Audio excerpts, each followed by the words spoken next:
데살로니가 전서 2장 13절에서 20절 말씀으로 바울의 영광과 기쁨이라는 제목으로 하나님의 말씀 전하겠습니다. 우리 먼저 첫 절 13절 다 같이 한번 읽겠습니다. 13절입니다. 이러므로 우리가 하나님께 끊임없이 감사함은 너희가 우리에게 들은 바 하나님의 말씀을 받을 때에 사람의 말로 받지 아니하고 하나님의 말씀으로 받음이니 진실로 그러하도다. 이 말씀이 또한 너희 믿는 자 가운데서 역사하느니라. 여기에 참 사도 바울이 감사하다는 감사의 조건에 대해서 이야기하고 있는데요, 그것도 그냥 감사하는 것이 아니라 하나님께 끊임없이 감사하다 이렇게 표현을 하고 있습니다. 그 감사한 이유는 무언가 하면 하나님의 말씀과 관련이 있습니다. 데살로니가 교회 교인들이 하나님의 말씀을 받는 자세에 대해서 이야기하고 있습니다. 여기 단어로도 보면 하나님의 말씀을 받을 때에, 또 사람의 말로 받는다, 또 하나님의 말씀으로 받는다, 이렇게 받는다는 동사가 3번 나오고 있습니다.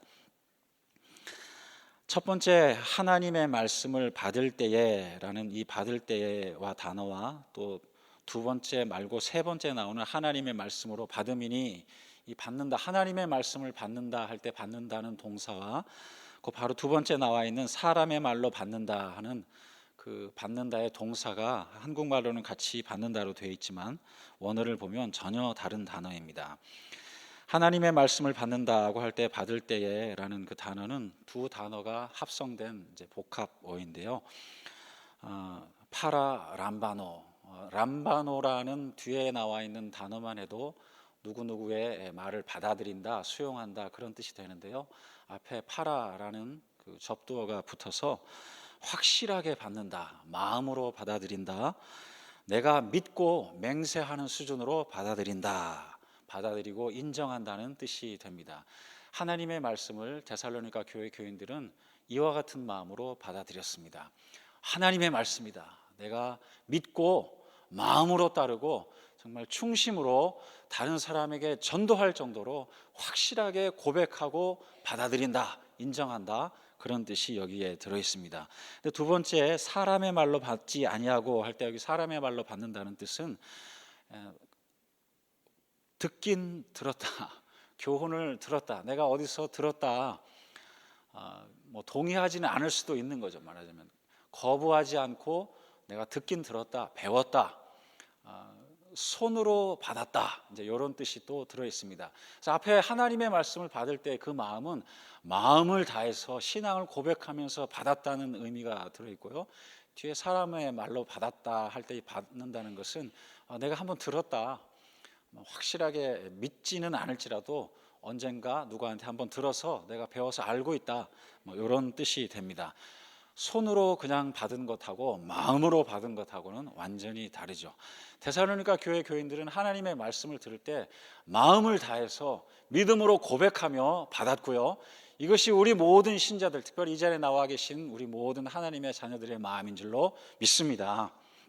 하나님의 말씀을 들을 때요, 이렇게 마음으로 믿음으로 고백하며 받아들여야 되는데요, 그렇게 받아들일 때에 오늘 13절 마지막에 나와 있는 대로 이 말씀이 또한 너희 믿는 자 가운데서 역사하느니라, 이 역사하느니라의 동사의 시제는 현재형입니다. 현재도 예전에 그 처음 받았던 사도 바울을 통해서 들었던 그 하나님의 말씀이 지금도 살아서 역사하고 있는 줄로 믿습니다. 하나님의 말씀을 받는다 할 때 제일 먼저 생각나는 비유는 제게 있어서는 씨 뿌리는 비유였습니다. 예수님께서 친히 마태복음 13장에서 4개의 종류의 밭으로 하나님의 말씀을 받는 자세에 대해서 말씀하셨죠. 길가와 돌밭, 가시떨기, 좋은 땅, 이렇게 4개의 비유를 말씀하시면서요, 길가는 하나님의 말씀을 들었지만 악한 자가 와서 바로 그 마음에 뿌려진 것을 그냥 집어가는, 새들이 와서 집어가는 것이고, 돌밭에 뿌려졌다는 것은 처음에는 말씀을 받았을 때 그 돌 위에 살짝 흙이 덮여 있으니까 씨는 나지만 해가 내리쬐면 뿌리가 깊지 아니하기 때문에 말라 없어지는 돌밭. 그다음에 세 번째는 가시떨기, 참 그 땅도 좋고 밑에 돌도 없어서 뿌리를 내리고 잘 자라지만 가시떨기가 기운을 맡고 있어서 세상의 염려, 재리의 유혹이 다가올 때 결실을 하지 못한다, 이렇게 예수님께서 친히 설명을 해 주셨습니다. 그리고 좋은 땅에 뿌려진 씨처럼 그렇게 우리 말씀이 마음밭이 그렇게 돼야 되는데요, 좋은 땅에 뿌려지면 말씀이 뿌려졌을 때 듣고 마음으로 이제 받아들이는 거죠. 여기 나와 있는 대로 하나님의 말씀으로 생각하고 받아들이는 자세입니다. 말씀을 듣고 깨닫는 자니 결실하여 어떤 것은 100배, 어떤 것은 60배, 어떤 것은 30배가 되느니라, 이렇게 예수님께서 친히 설명해 주셨습니다. 주님께서 이 씨 뿌리는 밭에 대해서 설명하실 때 밭의 종류에 대해서 말씀하셨지 씨의 좋고 나쁨에 대해서는 말씀하지 않으셨습니다. 왜냐하면 씨는 하나님께서 뿌리시는 것이기 때문에 하나님의 말씀에 대해서는 우리가 일절 얘기할 필요가 없죠. 그래서 중요한 포인트는 내 마음의 밭입니다. 하나님께서 말씀을 우리 가운데 들려주실 때에 그 말씀을 듣는 우리 마음의 밭이 어떤가, 그것이 참 중요합니다. 하지만 동시에 현대 사회에 있어서는 특별히 말씀을 전한다고 할 때는 설교하는 상황의 좁은 의미로 이렇게 생각할 때는 설교자도 사람이기 때문에 설교자 역시 하나님의 말씀을 전할 수 있도록, 하나님의 말씀을 그대로 전하도록 최선을 다해야 되겠죠. 나는 괜찮은데 듣는 사람만 잘하시오, 이런 것은 현대 이 설교자의 왜냐하면 설교자도 하나님의 말씀을 그대로 전해야 될 책임이 있기 때문에 그렇습니다. 내용도 왜곡하거나 편집할 수 있죠. 취사 선택에서 필요에 따라서 나쁜 마음으로 그러는 것은 아니지만 자칫 잘못하다가는 사람이기 때문에 혹이라도 실수할 가능성이 있는 것입니다. 그래서 본문을 선택할 때, 또 본문을 해석할 때 모든 부분에 있어서 원저자이신 성령님과 상의해서 기도하며 잘 전해야 되겠습니다. 새벽 기도의 본문은 순서에 따라 쭉 정해지는 것이기 때문에 오히려 또 그런 의미에서 본문의 선택에 대한 부담은 없지만, 그렇다고 해서 하나님의 말씀을 올바로 전해야 되는 그 책임감으로부터 자유로운 것은 아니죠. 또 다른 설교 자리에서 본문을 설교자가 선택하는 경우에 있어서는 더 성령님께 순전한 마음으로 성령님의 마음을 잘 읽고 선택하고 해석하고 공부해서 하나님의 말씀을 그대로 전해야 될 책임이 있습니다. 그런데 설교자가 이렇게 최선을 다해서 또 하나님의 말씀을 전한다고 해도 또 설교자의 태도로 인해서, 생활로 인해서 말씀의 효과가 반감될 수 있죠. 제가 강단에서는 이렇게 참 올바로 말씀을 전해도 제 현실의 삶이 그 말씀 전한 것에 그래도 최선을 다해서 잘 말씀에 따라서 살아가야 되리라 생각을 합니다. 강단에 있는 목사님은 그 말씀은 맞지만 생활은 따라가지 마세요. 이렇게 돼서는 절대 안 되겠죠.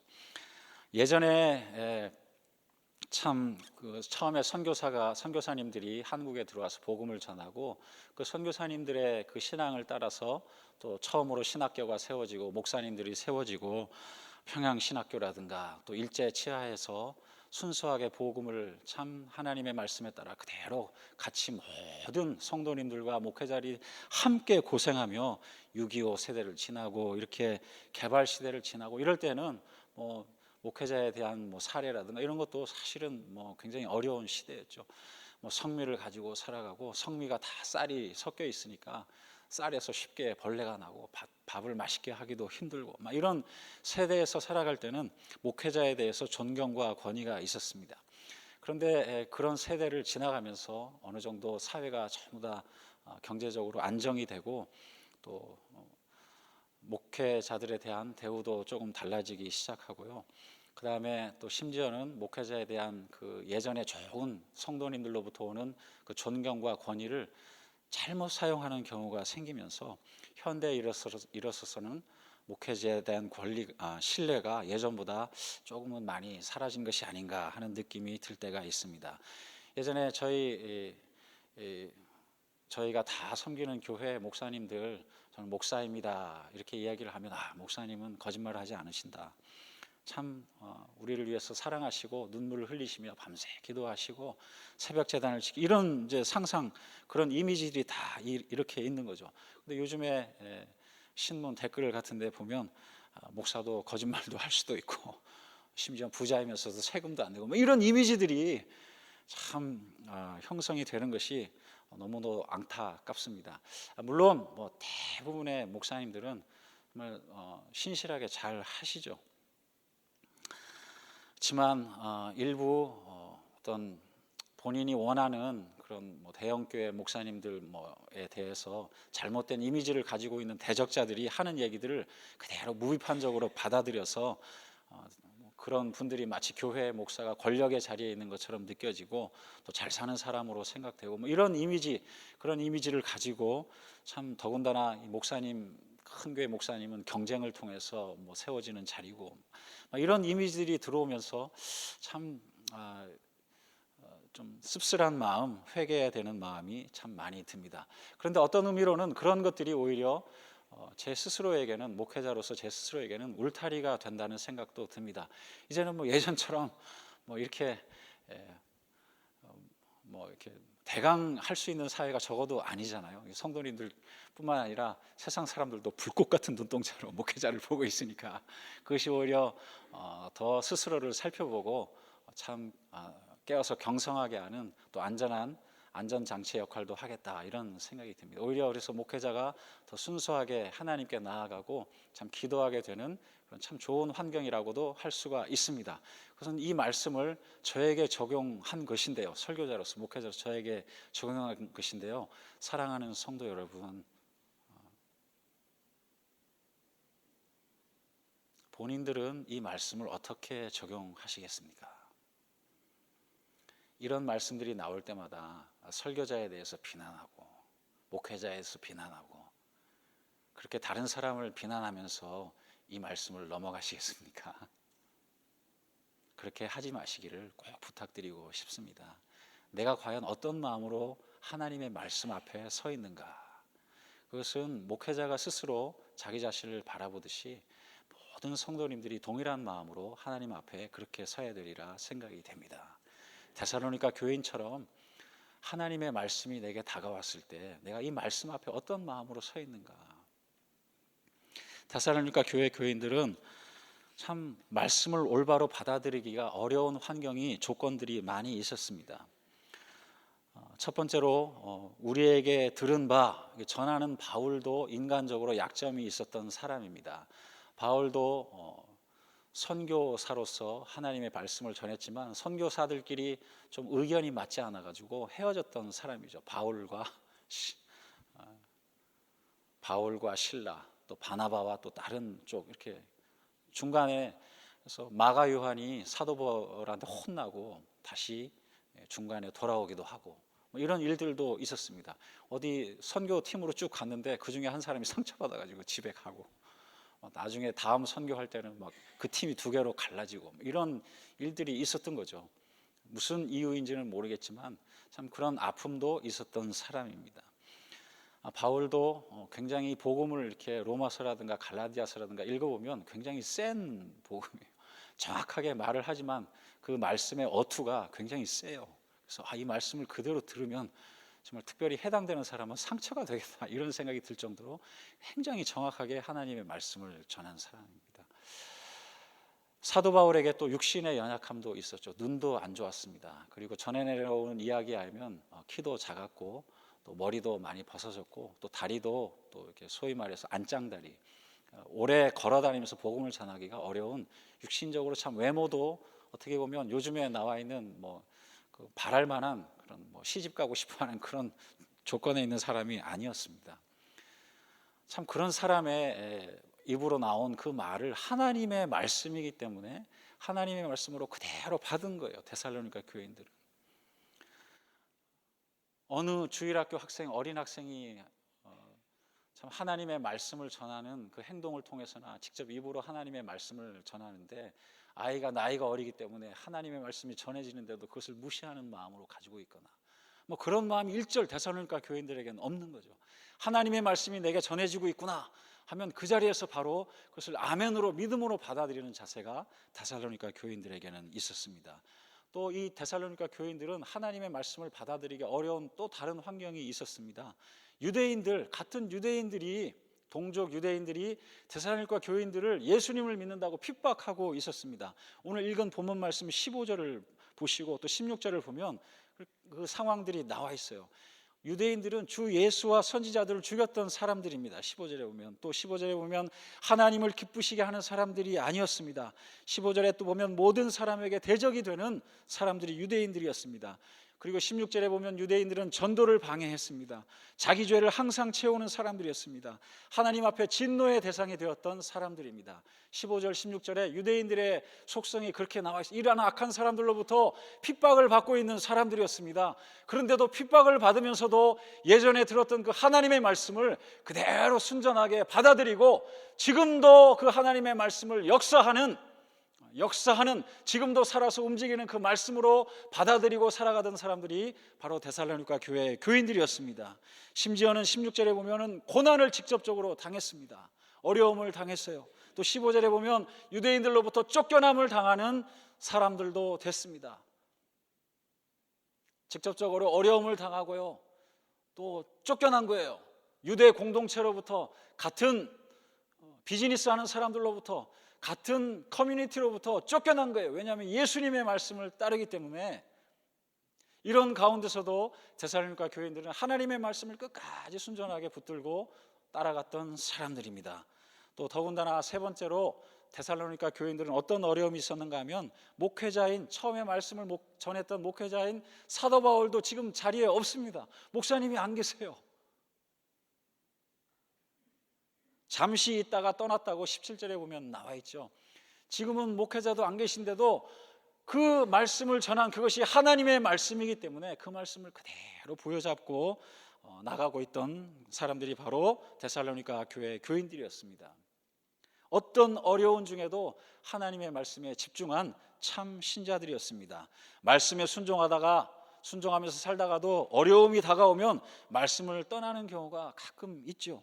내가 믿고 살아가는데, 이렇게 봉사도 열심히 하고 신앙생활도 하는데 이 꼴이 뭔가, 이런 어려움이 뭔가, 이런 불평을 하면서 말씀을 떠나게 되는 경우가 있습니다. 그것은 어제 오늘 일이 아닙니다. 철로역정을 쓴 존 버년에도 보면 처음에 그 주인공 크리스찬 김미듬이 목사님의 전도를 받고 좁은 문을 향해서 그 마을을 그냥 막 사람들이 붙잡는데도 뛰쳐서 막 달려나가죠.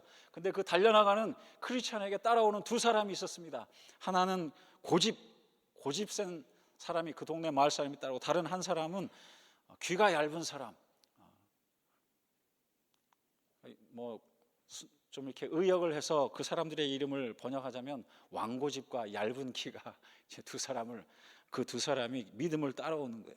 이 왕고집은 막 주인공 크리스찬한테 막 얼굴을 쳐다보지도 않으면서 네가 이렇게 하는 것이 잘못이다, 네 가족들은 어떻게 하고 너 혼자 이렇게 살려고 하느냐, 이러면서 막 고집세게 계속 김 믿음을 다시 멸망의 도시로 돌아가게 하려고 막 끊임없이 하다가 안 되니까 그냥 돌아가 버려요.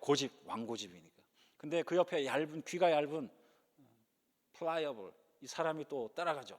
따라가면서 이 사람은 마음이, 귀가 얇아가지고 크리스찬이 이제 처음에 하는 얘기를 듣고 따라가요. 막 따라가요. 멸망의 도시를 벗어나서 막 따라가다가 진흙탕에 빠집니다. 진흙탕에 빠졌는데 그 주인공 김미듬은 등짐이 큰 죄짐이 있으니까 빠져가지고 허우적거리면서 나오지를 못해요. 그런데 이 얇은 귀를 가진 플라이어블, 이 사람은 거기 있다가 그냥 자기 혼자 힘으로 나왔어요. 나오면서 하는 얘기가 이겁니다.